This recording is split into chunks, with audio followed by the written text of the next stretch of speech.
العاده السريه واحد الحاجه اللي طبيعيه، اي واحد فينا كيدير العاده السريه، وانا كندير العاده السريه، انت كدير العاده السريه، وانت كدير العاده السريه، ولكن خصنا نديروها بعقلانيه ونتحكموا في الشهوه ديالنا.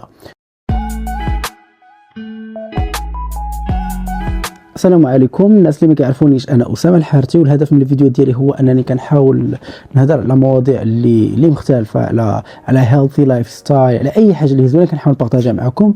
الا كنتي جديد عندي في القناه دير سبسكرايب. اليوم غنهضر لكم على واحد الموضوع اللي ما كنهضروش عليه بزاف، واحد الموضوع اللي ماشي هو، انا ما كيجينيش حساس، ولكن حنا في المجتمع ديالنا كنقولوا انه موضوع حساس. اليوم غنهضر معكم على العاده السريه. قبل نقول لكم ولا ندخل في الموضوع شنو هي العاده السريه ونعطيكم الفكره العامه ديال العاده السريه، اليوم انا غنهضر معكم بواحد الطريقه اللي نيشان، واحد الطريقه اللي غنهضر معكم بشفافيه، وما نبقاش نافق ونكذب. ولا انا كندير العاده السريه، انت ولا انت اللي كتفرج فيا كدير العاده السريه، اي واحد فينا كيدير العاده السريه. يعني العاده السريه هي واحد الحاجه اللي طبيعيه واي واحد فينا كيديرها، وما انا ما نقولش لك واش حلال ولا حرام، لحقاش انا ما فقيه ما امام ما حتى شي حاجه. انا كنبارطاجي معكم غير الفكره ديالي وبعض المعلومات اللي قريتها ولا شفتها في شي فيديو. العاده السريه شنو هي؟ العاده السريه هي عباره على واحد المداعبه، ولا ولا كنلعبوا بالاعضاء الجنسيه ديالنا باش كنوصلوا لواحد النشوه جنسيه، سواء كنتي بنت سواء كنتي دري.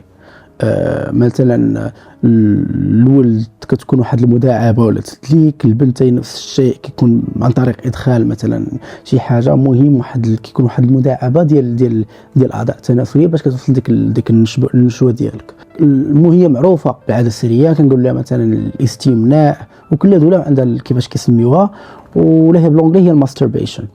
ملي انا دخلت اليوتيوب ولا في مثلا في شي بلاصه اللي كيكون فيها كونتنت بالعربيه، الاغلبيه ديال الفيديوهات ولا داكشي اللي قريت اللي مكتوب بالعربيه، الاغلبيه واحد شي 70% ولا 80% كلشي نفاق، كلشي كذوب. الاغلبيه من كذوب تدير العاده السريه في يوتيوب يطلعوا لك مثلا كيف الإقلاع عن العادة السرية، كيف التخلص من العادة السرية، ما هي أضرار العادة السرية. هادشي راه ما كاينش. العادة السرية واحد الحاجة اللي طبيعية وأي واحد فينا كيدير، سواء كنتي بنت سواء كنتي دري. أي واحد بالغ، أي إنسان بالغ عادي كتكون عنده الرغبة باش يوصل ديك النشوة الجنسية. يعني الطريقة إلا ما كانش مجوج ولا ما كانش عنده شي علاقة مع شخص واحد آخر كيدير العادة السرية. يعني واحد الحاجة اللي طبيعية، حتى الحيوانات براسهم كيديروا العاده السريه، يعني واحد الحاجه اللي ناتورال.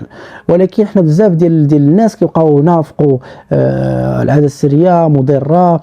كاين بزاف ديال الاشاعات. العاده السريه كدير العمى، العاده السريه كتقلل من الحيوانات المنويه، العاده السريه كدير العقم، العاده السريه غتسالي لك الحيوانات المنويه وات ايفر. المهم كاين بزاف ديال الاشاعات. المهم بغيت نقول لكم هادشي راه ما كاينش. وهاد الوقت بغيتو تقلبوا على شي معلومه، ماشي تقلبوا على غير باللغه العربيه، قلبوا على حتى بلغات اخرين، بالونجلي بالفرنسي بالاسبانيونيه، وبقاو تقارنوا وبقاو تترجموا. يعني ماشي تشوفوا المعلومه غير باللغه العربيه. الاضرار ديال العاده السريه ما كاينينش، ولكن امتى كتكون العاده السريه كتولي مشكل؟ الا كانت مثلا كدار بافراط. راه اي حاجه كنديروها بافراط كتولي مشكل. يعني ماشي بالضروري غير العاده السريه كتكون اللي خايبه الا كثرنا منها، لا، اي حاجه كنفرطوا فيها، غير السكر اللي شربنا منه بزاف راه مضر للصحه، غير مثلا السهير لو بقينا كنسهروا راه مضر للصحه. يعني اي حاجه كدار بافراط راه مضر للصحه. العاده السريه هي بحال اي حاجه، الا قويتي عليها قويتي منها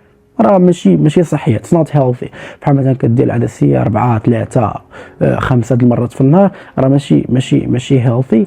يعني خاصك الا كنتي مدمن على العاده السريه، ديك الساعه خاصك تمشي تشوف كيفاش تعالج هذا الادمان ديالك. مثلا الا كنتي في الدار جالس غير بوحدك ما كتلقى ما كدير العاده السريه، حاول دير شي حاجه اخرى. سير دير سبور، سير دير رياضه، سير تعلم شي حاجه، سير تلاقى مع اصحابك، سير خرج. يعني حاول تروم بلاسي بحال اللي كنقولوا، تعوض ديك الفراغ اللي عندك باش انت تمشي تفكر في العاده دير العاده السريه، دير شي حاجه اخرى.